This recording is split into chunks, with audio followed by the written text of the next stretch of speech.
Hello viewers, இன்னைக்கு நம்ம பார்க்க போறது ஒன் பீஸ் எபிசோட் 772 பார்ட் 2.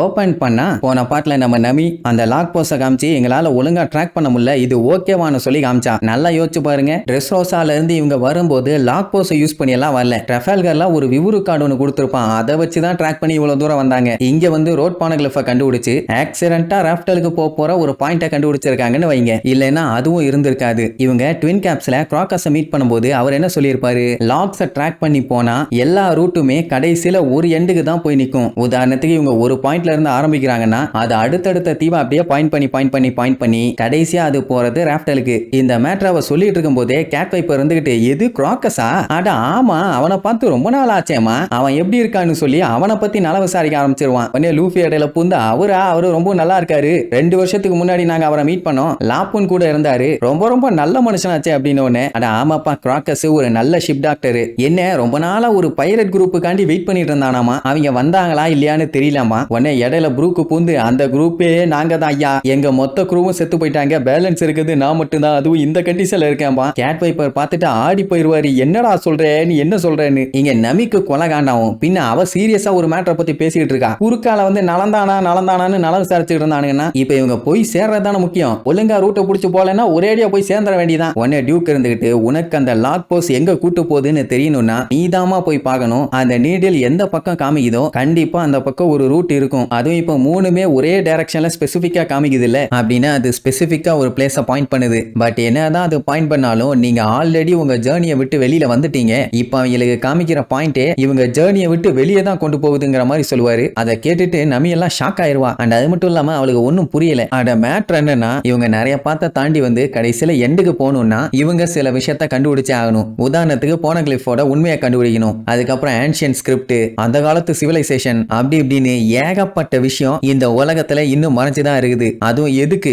அந்த தொலைஞ்சு போன ராஃப்டலுங்கிற ஐலாண்டை கண்டுபிடிக்கிறதுக்காக. ரோஜருமே அந்த இடத்துக்கு போய் சேர்றதுக்குள்ள எல்லா விஷயத்தையுமே திருப்பி பண்ணிட்டே இருந்தாரு, அதாவது ஒண்ணு விடாம கண்டுபிடிச்சிட்டே இருந்தாரு. அதுக்கப்புறம் தான் அங்க போய் சேர்ந்தாரு. அண்ட் குரோக்கஸ்னு ஒரு டாக்டரை பத்தி பேசினாங்களே, அந்த ஆளு பைரட் கிங் க்ரூல ஒரு டாக்டர், அவருக்கு எல்லா விஷயமுமே தெரியும். உங்களை பிடிக்கலன்னா தான் அந்த மனுஷன் பொய்ய சொல்லி அனுப்பியிருப்பாரு. ஆனா நம்ம ஆளு கிட்ட அந்த ஆளு பொய்யெல்லாம் சொல்லியிருக்க மாட்டான். கடைசி ஐலாண்டு ராஃப்டலு, அந்த தீவுக்கு கிங் ஆஃப் த பைரட் மட்டும் தான் போயிருக்காரு, வேற யாரும் இது வரைக்கும் போனதில்லை, அது ஒரு லெஜெண்டரி ஐலாண்டு, அப்படி இப்படின்னு ஏகப்பட்ட விஷயம் சொல்லியிருப்பாரு. இதெல்லாம் கேட்டு எல்லாத்தையுமே ஒன்னு சேர்த்து வச்சு பார்க்கும்போது நமிக்கு அப்படியே ஷாக்கா இருக்கும். ஏன்னா ரூட் எல்லாம் முடிஞ்சு அதுக்கப்புறம் தான் இவங்க அந்த ஐலாண்டுக்கே போகணும். இதை கேட்ட உடனே நம்ம நமிக்கு அப்படியே தூக்கி வாரி போடும். அட வேற ஒண்ணும் இல்ல, லாக் போஸை வச்சு ரூட்டு பார்த்து போற ஜேர்னியை இவங்க முடிச்சிட்டாங்க. இப்போ எண்டை தாண்டி இவங்க போயிட்டு இருக்காங்க. ஃபர்ஸ்ட் நமி அசந்து போவா, அதுக்கப்புறம் ரொம்ப தேங்க்ஸ், இதுக்கப்புறம் நான் இதை நினைச்சு கவலைப்பட தேவையில்லை, இனி நாங்க என்ன பண்ணணும்னு எங்க ரூட்டை நாங்களே டிஸ்கவர் பண்றோம்பா. உடனே அவனுங்களே ஈன்னு இழிப்பானுங்க. ஆக்சுவலா கிராக்கஸ் இவங்க கிட்ட என்ன சொல்லியிருப்பாருன்னா, லாக்ஸ் கண்டிப்பா போய் சொல்லாது,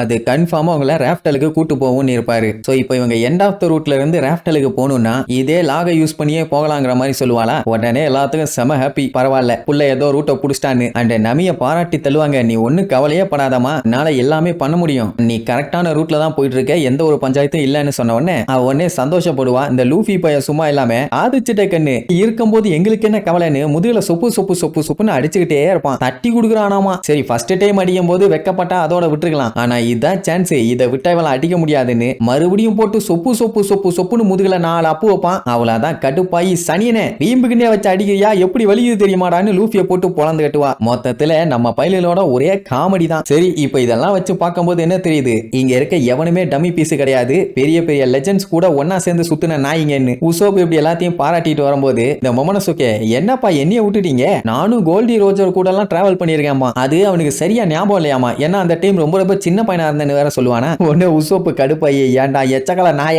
அவர் போட்டோ கூட நீ ஒழுங்கா பார்த்திருக்க மாட்டேன், அண்ட் அவரை சம்பவம் பண்ணியே 2 டெக்கேட் ஆகுது, நீ அவரை பார்த்திருப்பியா, வாயில மண்ணள்ளி போட்டு தண்ணியை ஊத்திட்டு வந்துடுவான் பாத்துக்கம்மா. ஆக்சுவலா ஓடன் கோல்டி ரோஜர் கூட டிராவல் பண்ணும்போது ஏகப்பட்ட விஷயங்கள் நடந்துச்சாமா, அதெல்லாம் டைம் கிடைச்சனா கண்டிப்பா சொல்றேன்னு சொல்லி கூட்டு போவாரு. ஆனா இப்ப இவங்க அதுக்கு முன்னாடி கைடோ கூட சண்டை போறதுக்கு என்னென்னலாம் தேவையோ அதுக்கான விஷயத்த ப்ரிப்பேர் பண்ணணும். அண்ட் அது மட்டும் இல்லாம ஏகப்பட்ட சாம்ராய்ஸை ரெக்ரூட் பண்ணிட்டு இருக்காங்க. அவங்கள யூஸ் பண்ணி தான் லேண்ட் ஆஃப் ஆனோல போய் சண்டை போடணும். அப்ப நம்ம கேட் வைப்பருக்கு ஒரு ஆளை தெரியுமாமா, அவங்கிட்ட போனா கண்டிப்பா ரீஇன்ஃபோர்ஸ்மெண்ட்டுக்கு ஏகப்பட்ட பேர் கிடப்பாங்க, அங்க போலான்னு சொன்னா அப்படி யாருன்னு கேட்டா அவன் தான் ஒயிட் பியர்டோட ஃபர்ஸ்ட் டிவிஷன் கமாண்டரா இருந்தவன். யாரு தெரியுதா? மார்க்கோ தி ஃபீனிக்ஸ். ஆள் பலத்துக்கு இப்ப அவனை தான் தேடி போறாங்க. சரி, அவங்க இவனுக்கு ஆளுகளை கொடுத்தானா இல்ல ஆப்ப கொடுத்தானான்னு அடுத்தடுத்த எபிசோட்ல பார்க்கலாம். டாடா.